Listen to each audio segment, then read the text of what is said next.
কুলসুম একটা চাকরির জন্য অনেক অফিসে ঘুরে ঘুরে ব্যর্থ হল। কোথাও চাকরি হয়নি কুলসুমের। একদিন কুলসুমের চাচা কুলসুমকে একটা ঠিকানা দিয়ে বলল, এই লোকের কাছে গেলে তোর চাকরি হবে। আমি বলে দিব। কুলসুম চাচার কথায় খুশি হয়ে বলল, আমি যাব। তারপর সেই বস কুলসুমের ইন্টারভিউ রাতে ফাইনাল করল। কুলসুম কোনো উপায় না পেয়ে রাতেই ইন্টারভিউ দিতে গেল।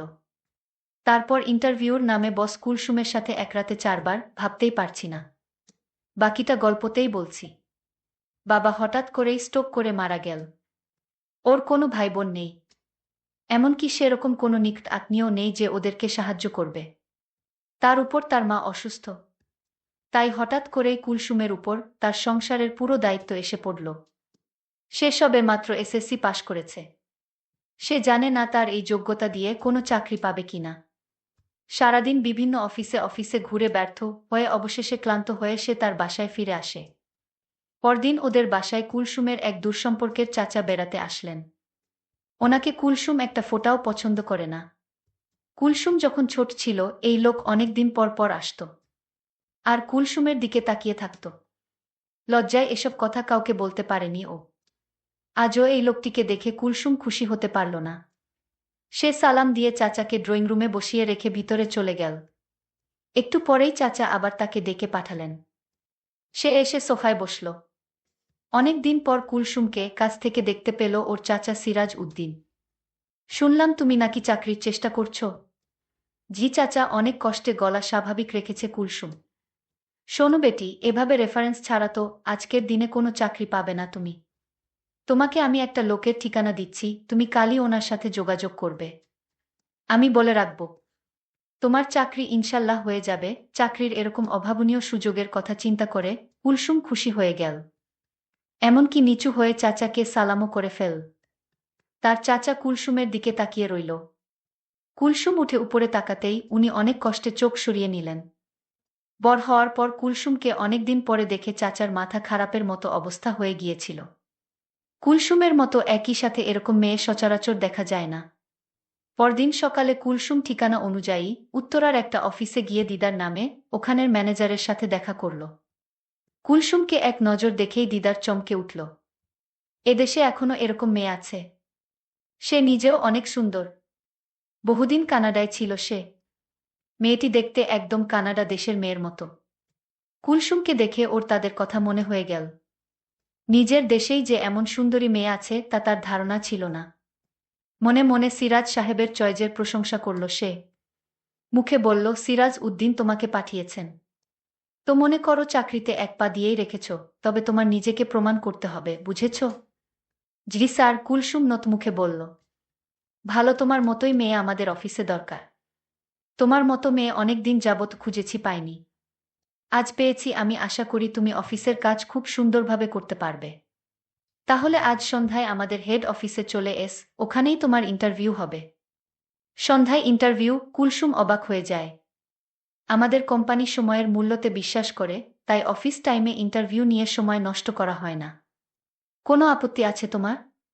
না স্যার, ওকে দেন, এই নাও ঠিকানা। ঠিক 7টার মধ্যে চলে এসো। কুলসুম ঠিকানা লেখা কাগজটা হাতে নিয়ে বের হয়ে আসে। সে দিদার সাহেবের ব্যবহারে খুশি হয়েছে।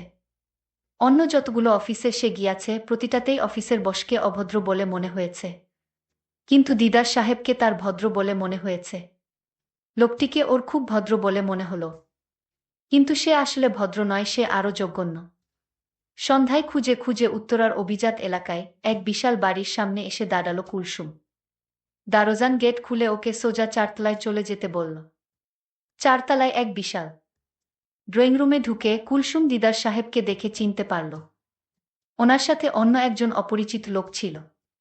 সে দুজনকেই সালাম দিল।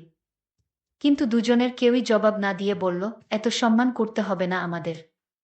দিদার সাহেব যেন হঠাৎ সম্বিত ফিরে পেয়ে তাকে বসতে বলল। উনি হচ্ছেন আমার পার্টনার জসিম। দিদার কুলসুমকে অন্য লোকটার সাথে পরিচয় করিয়ে দিল। কুলসুম সোফায় গিয়ে বসতেই জসিম উঠে এসে ওর পাশে একেবারে পাশে বসল। দিদার, আপনি ঠিকই বলেছেন।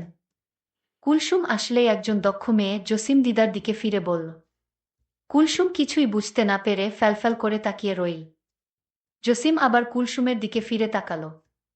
জসিম তার বাজে আচরণ করার চেষ্টা করল। এসব দেখে কুলসুম চট করে উঠে দাঁড়ালো। কি করছেন আপনারা এসব? এই বুঝি আপনাদের ইন্টারভিউ? দিদার হা হা করে হেসে উঠল। জসিমও হাসতে হাসতে বলল, আমাদের ইন্টারভিউ যদি তুমি পাশ করতে পারো তাহলে চাকরিটা তোমার কনফার্ম হয়ে যাবে। দিদার হাসি থামিয়ে কুলসুমের দিকে ফিরল। দেখো কুলসুম, এই যুগটাই হচ্ছে স্বার্থপরতার যুগ। তোমার চাকুরি দরকার, আর সে অনুযায়ী শিক্ষাগত যোগ্যতা বা অভিজ্ঞতা কোনটাই তোমার নেই। কিন্তু তোমার কাছে একটা কিছু চাওয়ার আছে। যদি তুমি আমাদের চাওয়া পূরণ করতে পারো তাহলে তোমার চাকরি নিশ্চিত হয়ে যাবে।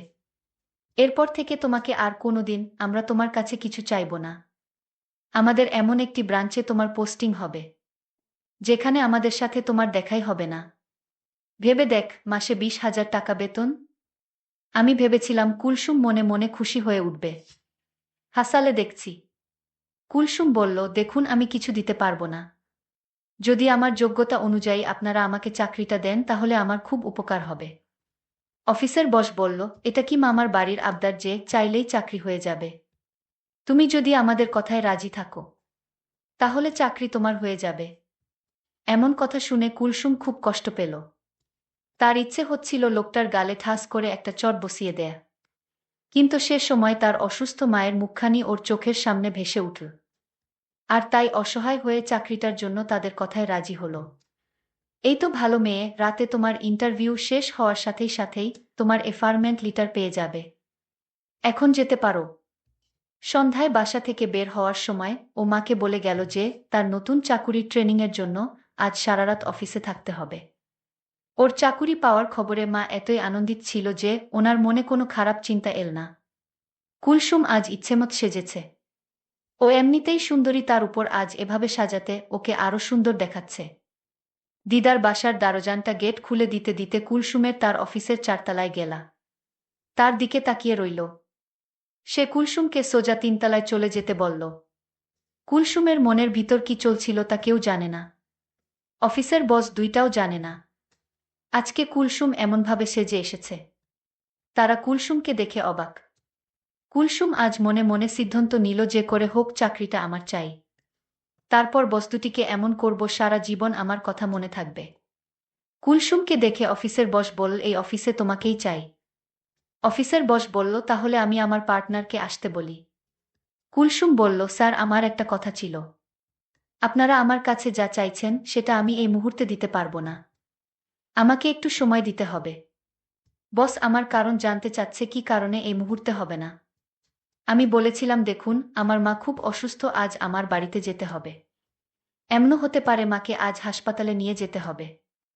বস বলল, তুমি আজ রাত এখানে থাকো, আমি তোমার মাকে হাসপাতালে নিয়ে যাওয়ার ব্যবস্থা করছি।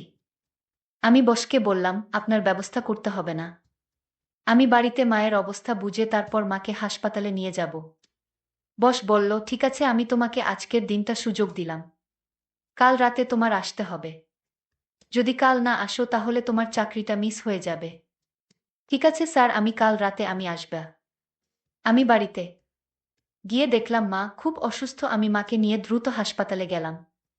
ডাক্তাররা মায়ের পরীক্ষা করে দেখল মাকে সুস্থ করতে হলে সর্বনিম্ন 5 লাখ টাকা খরচ হবে। আর যদি সেই টাকা 24 ঘন্টার ভিতরে না দিতে পারি তাহলে মায়ের চিকিৎসা হবে না, আর মাও বাঁচবে না। আমি এখন এত টাকা কোথায় পাব? আমি মহাচিন্তায় পড়ে গেলাম। আমি কি করব বুঝতে পারছি না। আমার আপনজন বলতে কেউ নেই। আমি এখন কি করব? কোথায় যাব? কার কাছ থেকে এত টাকা পাব? ভাবতে ভাবতে প্রায় 12 ঘন্টা চলে গেল। আমি ভাবলাম আমি অফিসের বসের কাছে যাব, কারণ তাদের তো টাকার অভাব নেই। তারা আমাকে টাকা দিবে। কিন্তু 5 লাখ টাকা তারা কি আমায় দিবে? আমি তাড়াতাড়ি অফিসের স্যারের কাছে গেলাম। অফিসের বড় বস আমায় দেখে আমার দিকে অন্যরকম দৃষ্টিতে তাকিয়ে রইল। আমি কিছু বলবো সেই সুযোগটা আমায় দিচ্ছে না। আমি বললাম, বস আপনি এভাবে কি দেখছেন? বসের হুঁশ ফিরল।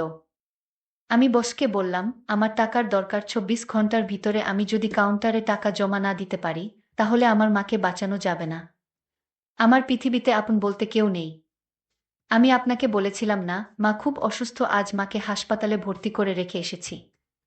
বস আমার কথা শুনে বলল, কত টাকা লাগবে? আমি বললাম, বস আমার মাকে বাঁচাতে 5 লাখ টাকা লাগবে। বস আমার কথা শুনে বলল, এত টাকা আমি তোমায় কিভাবে দিব? আমি বসের পায়ে ধরে বললাম, বস আমার মাকে বাঁচান, আমি আপনার সব কথা রাখব। 24 ঘন্টার ভিতরে টাকাটা জমা না দিতে পারলে আমার মাকে বাঁচানো যাবে না। আর তাই বলছি আপনি একটা কিছু করুন। বস বলল, ঠিক আছে আমি টাকা দিব এবং তোমার মায়ের সমস্ত চিকিৎসার খরচ আমি দিব।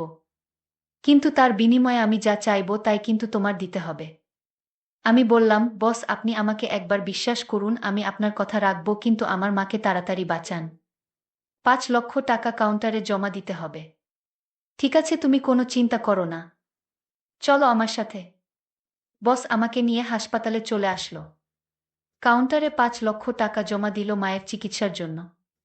টাকাটা জমা দেওয়ার সাথে সাথে মায়ের চিকিৎসার কার্যক্রম শুরু হয়ে গেল। আমি বসকে বললাম, আপনাকে কিছু বলার ভাষা আমার নেই। আপনি যা চাইবেন তা পাইবেন যদি আমার কাছে থাকে। বস আমার কথা শুনে খুশি হয়ে বলল, আগে তোমার মা সুস্থ হোক, তারপর দেখা যাবে। এভাবে 1 সপ্তাহ কেটে গেল। আমার মা নতুন জীবন ফিরে পেল। আমার মায়ের জ্ঞান ফিরা মাত্রই মা আমাকে জিজ্ঞেস করলেন, তুই এত টাকা কই পাইলি মা? আমি বললাম, মা আমার অফিসের বস আমাকে টাকাটা দিলেন, আমি না হয় চাকরি করে পরিশোধ করে দিব। মা বলল, তুই চাকরি করে এত টাকা পরিশোধ করতে পারবি? এই মুহূর্তেই বস আমার মাকে দেখতে এলো। মায়ের জন্য অনেক খাবার নিয়ে আসলো। আর বলল, আন্টি আপনি কোনো চিন্তা করবেন না, আমি আপনাদের পাশে আছি। যখন যা প্রয়োজন আমার কাছে বললেই হবে, আমি দিয়ে দিব। আমার মা তখন কান্না করে বসকে বলল, আমার জন্য তুমি যা করেছ তার ঋণ আমি কিভাবে শোধ করব?